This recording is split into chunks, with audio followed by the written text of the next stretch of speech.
एबे तो मार्गशीर मास गुरुवार चली। आपण तो जानिथिबे मार्गशीर मास गुरुवार बिना प्याज रसुण रे रोषेई करा जाय। आगरे तो आमे बिना प्याज रसुण रे बहुत सारा रेसिपी करिछु जोटा कि आपण देखिथिबे। आ जदि देखि नथिबे प्रथम करी आम चैनल टी को विजिट करथिबे ताले आम चैनल रे आपण पाई परिबे। आजिर रेसिपी भी आमे नै कि आसीछु मार्गशीर मास गुरुवार गोटे पिठा। याको आपण पिठा कहि परिबे किंबा मिठा, जहा कि आपण आपणकर घरे अल्प किछि सामग्री को व्यवहार करिकी बनै परिबे, जहा कि आपण को पिठार स्वाद सहित केक र स्वाद भी दउथुबो। देखंतु केते स्पंजी हेची, ता सहित कलरफुल भी हेची आ टेस्ट रे भी बहुत ही स्वादिष्ट हेची आ बहुत कम समय रे भी हे पारची। ताले चलंतु आ डेरी न करिके आरंभ करिबा आजिर रेसिपी। प्रथमे गोटे पात्र रे आमे अल्प किछि घियो नै कि ताको चारिपटे बुले दैछु, काहे कि ना परे हमकु सुविधा हबो। जदि आपणक पाखरे केक बनेबा जिनिस थिबो ताले आपण सेथिरे भी बनै पारिबे। तापरे एठी आमे 2 चमच पाखापाखी चीनी नेचु कैरेमल करिया पई। देखंतु एठी हमर चीनी रा कलर आसी गलानी।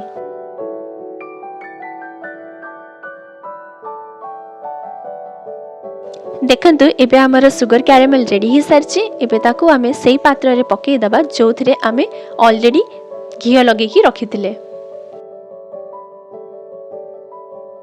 एबे से पात्र रे आमे सुगर कैरेमल को भलो भाबे चारियाडे खेले दबा। तापरे एठी आमे गोटे कढ़ई नेइछु जोठी आमे 1.5 कप रा पानी को गरम करिबा। एबे ता ऊपरे आमे गोटे चामच लूण दे दबा। पानी टिके गरम हैला परे तापरे एठी आमे हाफ कप रे चीनी नबा।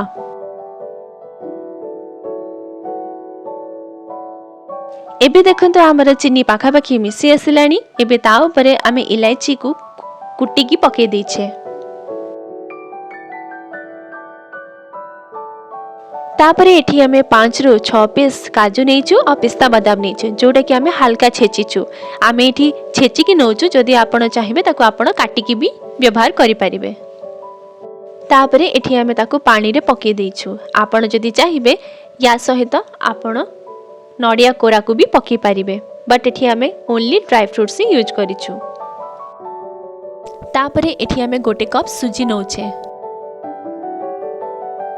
तापरे एठी आमे सुजी को धीरे धीरे पानी रे पके की जंतुणी करिबा। एठी आमे सुजी को एका सहित न पके की एठी धीरे धीरे पकेछु। तापरे एठी आमे गोटे छोटो चामच घियो पकेबा। तापरे आमे लो फ्लेम रे ताको जंतुणी करिबा। आपण जदि ए पिठा को परफेक्ट बनेबा पे चाहिबे ताले आपण को परफेक्ट मेजरमेंट देबा को पड़िबो। जेमिति कि आमे एठी नेइछु गोटे कप सुजी, हाफ कप चीनी और 1.5 कप पानी। एठी आमे मेजरमेंट पाई जो पात्र को व्यवहार करछु सेटा गोटे ही रखिछु, माने जो पात्र रे आमे चीनी नेइछु से पात्र रे सुजी और पानी भी नेइछु।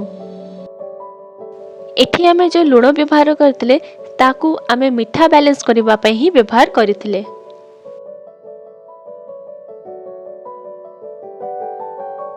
देखंतु एबे हमर जंतुणी रेडी ही सारिची। एबे ताकू आमे सेही पात्र रे ओल्हेई दबा जो पात्र रे आमे ऑलरेडी कैरेमल पकी की रखिथिले।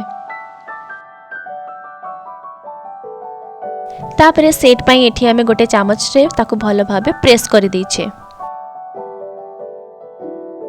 एठी गोटे पात्र रे आमे पानी को गरम करिबा। तापरे ता भितरे आमे गोटे एठी जाली रखिछे। जदि आपणक पाखरे जाली नथिबो ताले जुगाड़ व्यवस्था पई आपण गोटे गिना को भी व्यवहार करि परिबे। तापरे आमे प्रस्तुत करदबा जंतुणी को ता भितरे रखी की लो फ्लेम रे 15 रु 20 मिनिट पर्यंत ताको स्टीम करि नबा। एबे तो पाखापाखी 20 मिनिट हे सारलानी। एबे भितरु ताको चेक कर नबा हेछि कि नै। देखंतु छुरी रे किछि लागु नाही, माने से परफेक्टली हे सारछि। एबे ताको आमे ओल्ही दबा। आमे पिठा को ओल्हे की किछि समय ठंडा हबा पई छाडी देथिलु। एबे तार चारि पाख को आमे एमिति चाकू रे टिके टिके छडै नबा। तापरे ताको गोटे प्लेट रे आमे उल्टी दबा।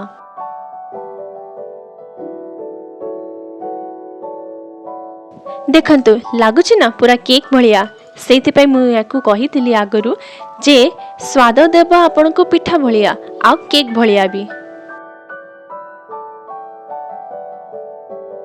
ସୋ এইটা ଥିଲା ଆଜିର ଆମର ରେସିପି, ଯେଉଁଟାକି ଆପଣ ଖାଲି ମାର୍ଗଶିର ମାସ ଗୁରୁବାରରେ ନୁହଁ, ଆପଣ ଯେକୌଣସି ପୂଜା ପର୍ବରେ କରିକି ଖାଇପାରିବେ।